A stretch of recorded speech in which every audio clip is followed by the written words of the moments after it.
Film ini bercerita tentang seorang pria bernama Chris. Dia adalah seorang ayah beranak satu dan memiliki seorang istri. Sehari-hari dia bekerja sebagai sales alat kesehatan yang berfungsi untuk memindai kepadatan tulang. Ya, alat yang berbentuk kotak besar ini adalah barang yang harus dijual Chris untuk menyambung hidup keluarganya. Chris dan istrinya yang bernama Linda menghabiskan seluruh tabungan mereka untuk alat ini. Alat yang bisa menghasilkan gambar 2 kali lebih tajam dari sinar X-ray. Namun harganya juga berkali-kali lipat lebih mahal. Di tahun itu, alat ini merupakan sebuah penemuan yang revolusioner, sehingga Chris dan istrinya memutuskan untuk menjadi distributor satu-satunya di daerah tempat mereka tinggal. Mereka pun membeli banyak sekali benda itu untuk dijual lagi. Apesnya, Chris dan istrinya nggak tahu kalau benda ini masih dianggap benda yang belum sangat diperlukan oleh para dokter dan rumah sakit. Sehingga langkah mereka membeli banyak alat ini otomatis merusak keadaan ekonomi mereka. Karena Chris paling enggak harus bisa menjual 2 mesin dalam 1 bulan untuk hidupnya dan membayar semua tagihannya. Namun, menjual 1 mesin dalam sebulan aja susahnya minta ampun. Chris pun sampai harus berjualan door to door untuk menawarkan mesin ini ke dokter-dokter praktek ataupun ke rumah sakit. Sebelum pergi berjualan, Chris selalu mengantarkan anak satu-satunya yang bernama Christopher ke tempat penitipan anak di Chinatown. Christopher harus dititipkan di sana karena Linda juga harus bekerja untuk menambal keuangan mereka yang kurang karena susahnya menjual mesin tadi. Sebenarnya, Chris punya mobil, tapi karena nggak ada tempat parkir di dekat rumah sakit, akhirnya mobilnya dapat banyak sekali tilang sehingga mobilnya terpaksa diderek oleh petugas. Untuk menembus mobilnya, paling enggak mesin dagangannya harus terjual 1 unit. Pada malam hari ketika keluarga kecil ini makan malam, Chris bertanya tentang Rubik yang ada di atas wastafel. Kata Linda, itu adalah hadiah ulang tahun untuk Christopher dari temannya. Pada tahun itu, Rubik juga menjadi salah satu benda yang sensasional yang dibicarakan banyak orang. Di malam itu, Linda bertanya kepada Chris apakah Chris udah membayar pajak. Chris cuma bilang dia belum bisa bayar bulan ini, mungkin baru bisa bayar pajaknya bulan depan kalau mesinnya laku. Linda pun marah mendengarkan hal itu. Keuangan keluarga mereka memang nggak lagi baik-baik aja. Bahkan Linda harus mengambil 2 shift di tempat kerjanya supaya dapat uang tambahan. Suatu pagi ketika akan pergi berjualan, Chris melihat seseorang mengendarai mobil sport. Dia pun bertanya, "Hey, apa yang kau lakukan dan bagaimana kau melakukannya sehingga kau bisa kelihatan sukses?" "Aku bekerja sebagai seorang pialang saham. Kau harus pandai bermain dengan angka dan pandai dalam berinteraksi dengan orang lain," kata pria ini. Chris pun jadi kepikiran untuk menjadi seorang pialang saham, namun belum tahu caranya gimana. Di pagi hari lainnya, Chris bilang ke istrinya kalau sepulang jualan, dia mau pergi ke kantor pialang saham yang dilewatinya kemarin untuk mencari pekerjaan di sana. Mendengar hal itu bukan dukungan yang Chris dapatkan, tapi hinaan dari Linda. "Kenapa nggak jadi astronot aja sekalian?" katanya. Chris pun mengingatkan istrinya bahwa nggak pantas berbicara kayak gitu ke suami sendiri. Linda cuman stres dengan kondisi keuangan keluarganya. "Minggu depan tunggakan apartemen mereka akan genap menunggak 3 bulan. Aku harus kerja setiap hari mengambil 2 shift supaya keluarga kita bisa makan," kata Linda. Mendengarkan omelan istrinya, Chris pun gak bisa ngomong apa-apa lagi. Sepulang berjualan, Chris melihat sebuah pengumuman bahwa ada program magang untuk menjadi seorang broker atau pialang saham di kantor tersebut. Dia pun memutuskan untuk masuk, tapi karena nggak mungkin bawa mesin segede koper masuk ke dalam, dia pun melakukan hal bodoh dengan menitipkan mesin mahal itu kepada seorang pengamen. Bahkan Chris membayar $1 supaya pengamen itu menjaga barangnya. Chris pun bertemu dengan HRD kantor tersebut. Chris pun diberikan formulir untuk ikut dalam program magang. Belum selesai HRD ini menjelaskan segala sesuatunya, perhatian Chris teralihkan dengan pemandangan di luar yang memperlihatkan pengamen itu berlari membawa mesin miliknya.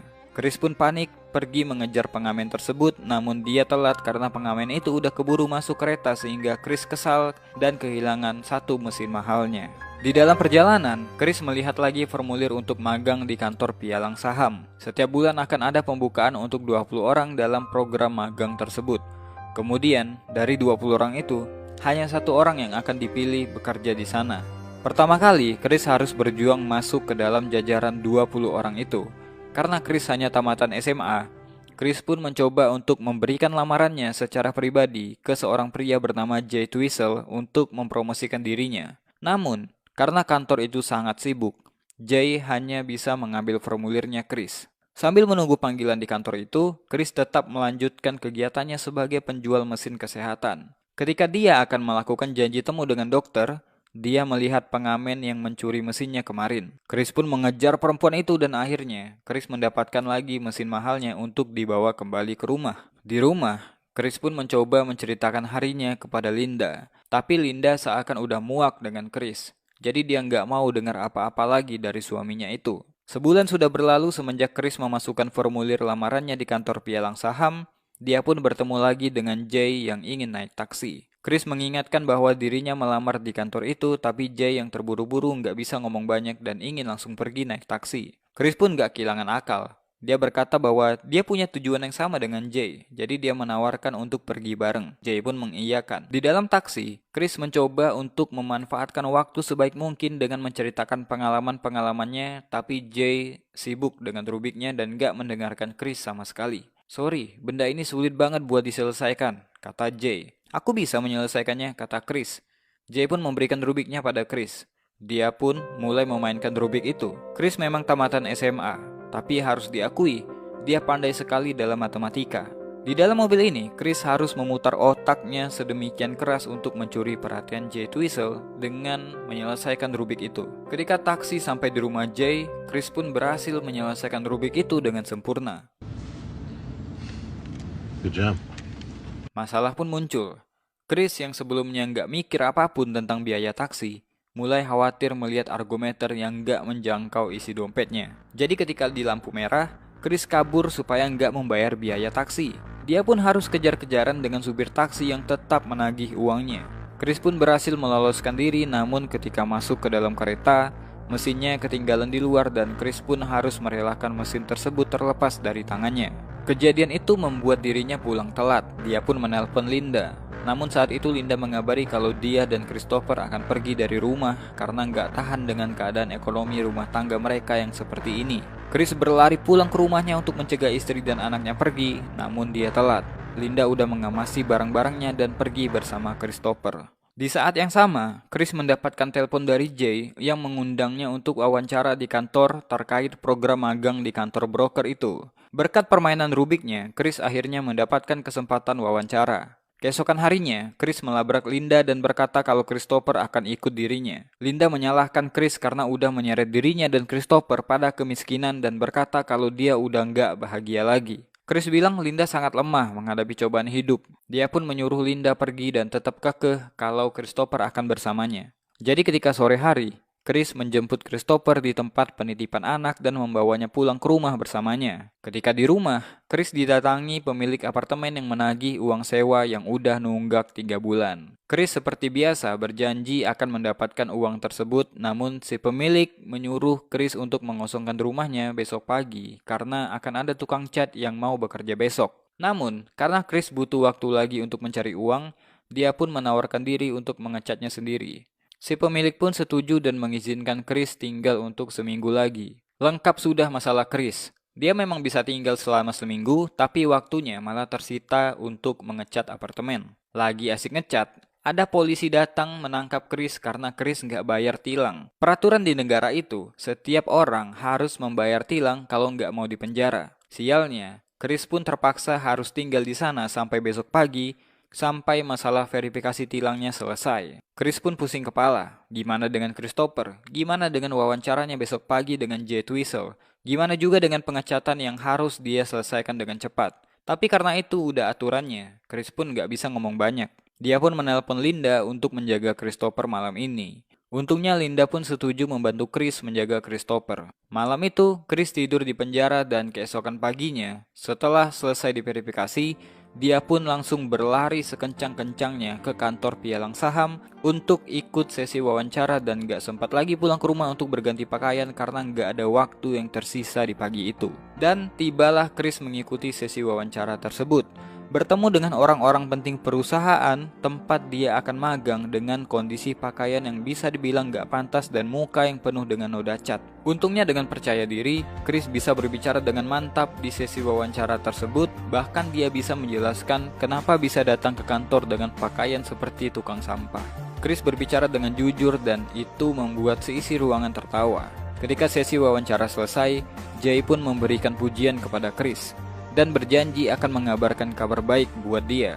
Namun Chris bilang dia akan memikirkannya lagi. Mendengarkan hal itu, Jay heran karena sebelumnya Chris mengejar-ngejarnya dan bersemangat untuk magang di kantor ini. Lalu kenapa tiba-tiba dia berubah pikiran? Ternyata, kalau magang di kantor ini, Chris nggak akan digaji. Bahkan nggak ada jaminan buat Chris untuk diterima di perusahaan tersebut. Karena dari 20 orang peserta magang, hanya akan ada 1 orang yang akan dipilih. Dan jika nggak terpilih, Chris bahkan nggak bisa mendaftar di perusahaan broker lain selama 6 bulan. Begitu peraturannya. Jay menunggu Chris untuk menghubunginya nanti malam. Apakah Chris akan mengambil kesempatan ini atau enggak? Pada malam harinya, Linda pun datang mengantarkan Christopher pulang ke rumah. Dia mengabarkan kepada Chris kalau dia akan pindah ke kota lain untuk bekerja.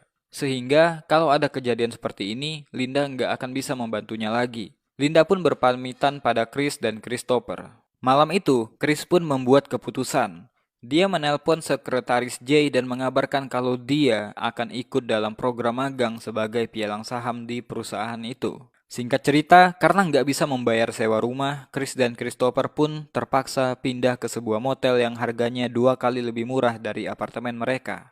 Di sela-sela kesibukannya, Chris masih menyempatkan bermain bersama Christopher. Ketika mereka bermain basket bersama, Christopher bilang dia akan menjadi pemain basket profesional. Chris pun bilang sulit untuk menjadi hebat, karena itu adalah hal yang di atas rata-rata.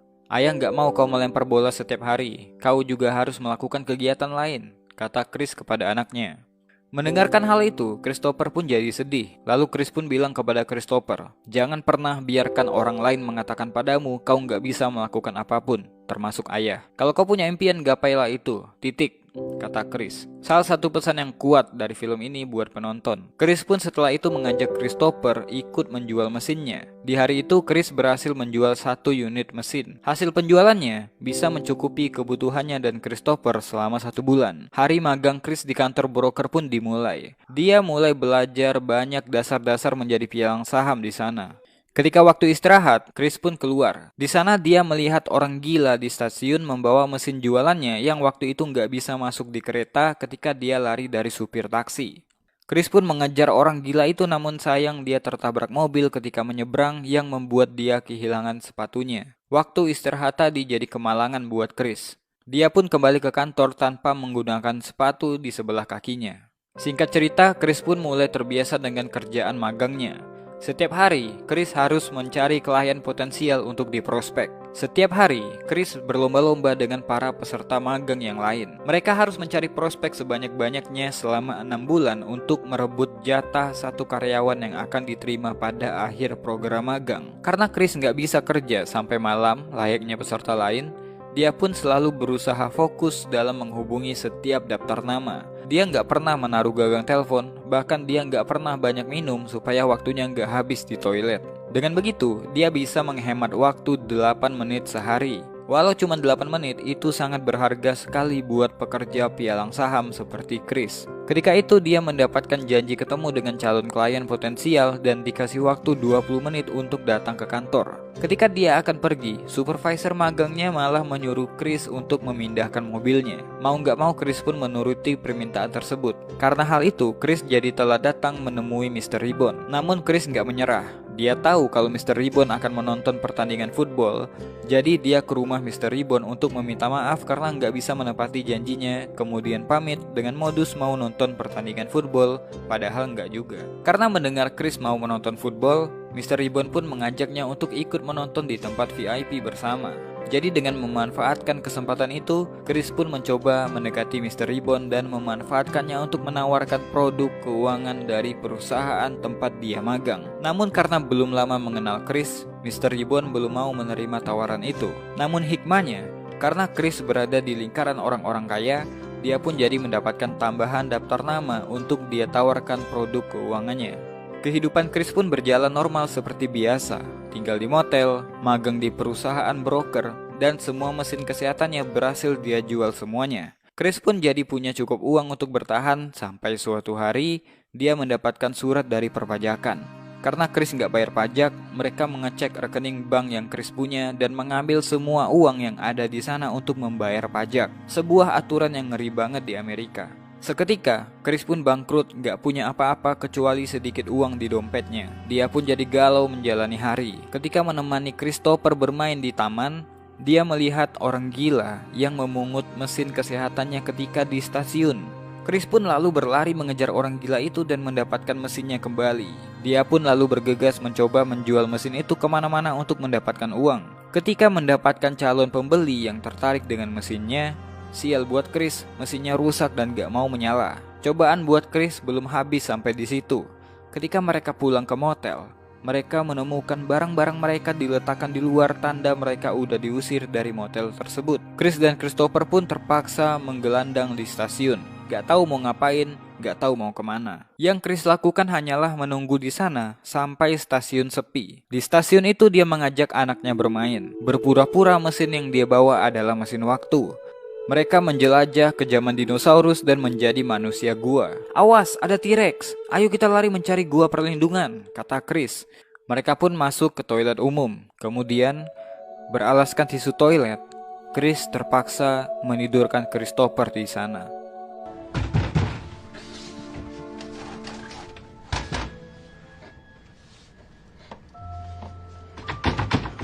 Menyadari nggak bisa tidur di toilet terus, Chris pun mencoba mencari tempat penampungan. Dia memohon untuk bisa menginap di sebuah tempat seperti panti sosial gitu, namun si pengelola nggak bisa mengizinkan karena di situ cuma menerima perempuan dan anak kecil saja. Chris nggak bisa tidur di situ, namun Christopher bisa. Karena mereka harus selalu bersama, Chris pun menolak. Jadi wanita ini merekomendasikan sebuah tempat lain yang biasa dipakai oleh para homeless untuk menginap. Di tempat itu mereka harus mengantri untuk mendapatkan tempat. Untungnya, Chris dan Christopher bisa mendapatkan jatah untuk menginap pada malam itu. Namun, di waktu itu, Chris masih memanfaatkan waktu sebaik mungkin. Ketika Christopher bisa beristirahat, dia berusaha memperbaiki mesin itu supaya bisa dijual lagi. Dia juga belajar dengan keras demi menjadi yang terbaik di tempat magangnya. Di masa yang sulit itu, Chris udah terbiasa tidur cuma beberapa jam sehari. Dia juga punya rutinitas yang baru, masuk sepagi mungkin dan berusaha mengerjakan pekerjaannya dengan cepat karena jam 5 sore dia harus mengantri untuk mendapatkan tempat tidur demi Christopher. Bahkan dia sering pergi ikut ke gereja supaya bisa mendapatkan makanan gratis. Hari ujian di tempat magang pun tiba. Chris yakin udah mengerjakan semua soalnya dengan benar. Sepulang dari tes, cobaan pun datang lagi. Mr. Fromm meminjam uang $5 kepada Chris untuk naik taksi karena dompetnya ketinggalan di ruangannya. Dengan uang yang cuma tersisa beberapa lembar itu, Chris pun terpaksa meminjamkannya pada Mr. Fromm. Suatu malam, Chris dan Christopher pernah nggak mendapatkan kamar karena telat mengantri. Jadi yang mereka lakukan adalah menghabiskan malam di kereta dan tidur di sana. Bahkan untuk menyambung hidupnya, Chris juga pernah mendonorkan darahnya untuk sejumlah uang dan juga membeli suku cadang untuk mesin kesehatannya yang rusak. Malam itu ketika Christopher tidur, seperti biasa Chris bekerja membetulkan mesinnya. Dengan suku cadang yang ia beli, akhirnya mesin tersebut bisa kembali berfungsi. Keesokan harinya pun Chris berhasil menjual mesinnya dan mendapatkan uang yang bisa ia gunakan untuk 1 bulan. Mereka pun pada malam itu menginap di hotel. Karena udah lama ngerasain hidup susah, di hotel pun mereka nggak tidur di kasur, malah tidur di sofa. Hari terakhir di kantor pun tiba. Saat penentuan, di sela-sela kesibukannya menelpon, Chris dipanggil ke kantor pimpinan. Di dalam situ, dia dipanggil karena Mr. Fromm secara pribadi mengucapkan selamat kepada Chris karena dia diterima sebagai broker tetap di perusahaan itu dan besok akan jadi hari pertamanya. Chris pun terharu dan mengucapkan terima kasih pada mereka semua yang ada di ruangan tersebut. Chris keluar dari kantor dengan perasaan yang gembira, merasa puas dengan perjuangannya selama ini. Siang itu dia berlari menemui Christopher dan memeluk anaknya kuat-kuat. Semua yang dia dan Christopher alami, dari berpisah dengan Linda, diusir dari apartemen, tidur di toilet, dan semua cobaan hidup yang mereka lalui selama ini pada hari itu terbayarkan sudah. Setelah merintis karir di perusahaan itu, Chris mendirikan sendiri perusahaan pialang sahamnya di tahun 1987. Di tahun 2006, Chris Gardner menjual sebagian kecil saham dari perusahaannya dengan nilai jutaan dolar. Saat ini Chris Gardner menjadi salah satu miliuner dan motivator sukses di Amerika dan berhasil membesarkan Christopher dengan kerja kerasnya. Menyadari susahnya menjadi gelandangan, Chris yang udah jadi kaya raya itu membangun sebuah bangunan untuk menampung para gelandangan. Untuk mencapai sukses, jangan pernah buat alasan atas kegagalan kita. apalagi menyalahkan situasi dan orang lain. Ambil tanggung jawab pribadi dan berusahalah untuk mengatasi kesulitan yang ada dengan tindakan nyata untuk mengubahnya. Seperti kata Chris pada Christopher di film, kau harus jaga impianmu. Orang-orang yang gak bisa melakukan apapun untuk diri mereka sendiri akan berkata bahwa kau gak bisa melakukannya. Kau ingin sesuatu? Raihlah. Titik.